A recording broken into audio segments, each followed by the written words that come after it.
പണ്ടൊക്കെ എന്തോരം കാശ് കടന്നു പോയ കയ്യത്. ഇപ്പൊ 10 പൈസയിൽ ആർക്കും വാല്യൂ. മുതലാളിക്ക് ശമ്പളമൊക്കെ കിട്ടി കഴിഞ്ഞുള്ള ദിവസം ഉണ്ടല്ലോ, ഈ അട്ടിക്കാണ് എൻ്റെ കാശ് ഉണ്ടാവാറ്. ഈ അട്ടി അപ്പൊക്കെ മുതലാളിക്ക് എന്നോട് എന്തൊരു ബഹുമാനമായിരുന്നു അറിയും. എന്നെ ഒരിക്കലും വെക്കില്ല, എപ്പോഴും കയ്യിൽ കൊണ്ട് നടക്കും. ആ നല്ല കാലം. എൻ്റെ ഇപ്പോഴത്തെ അവസ്ഥ ഭയങ്കര കഷ്ട. മുതലാളിക്ക് എൻ്റെ ഒരു വരിയില്ല. ഇപ്പൊ എന്തിനാ എന്നെ ഉപയോഗിക്കണമെന്ന് അറിയും. ആർക്കും വേണ്ടാത്ത കുറെ ബില്ലുകൾ, എന്തിനോ വേണ്ടി തിളയ്ക്കുന്ന കുറെ ATM ക്രെഡിറ്റ് കാർഡുകൾ. പിന്നെ മുതലാളി എന്നോ വെച്ച് മറന്ന ആകെയുള്ള 500 രൂപയാ എൻ്റെ ഉള്ള സമ്പാദ്യം. ഇത് വെച്ച കാര്യം മുതലാളിയും മറന്നു. ഫോൺ പേയും ഗൂഗിൾ പേയും പല ബാഗുകളിൽ വന്നപ്പോൾ മുതലാളി അവർ മതി, എന്നെ വേണ്ട. എന്നെ പിടിച്ച് വേസ്റ്റ് ഹോട്ടലിൽ അറിയാന്നുള്ള പേടിയിലാണ് ഞാൻ ജീവിക്കണം.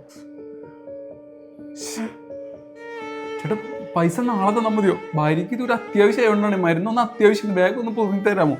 പൈസ പോവാൻ നോക്കിയേ.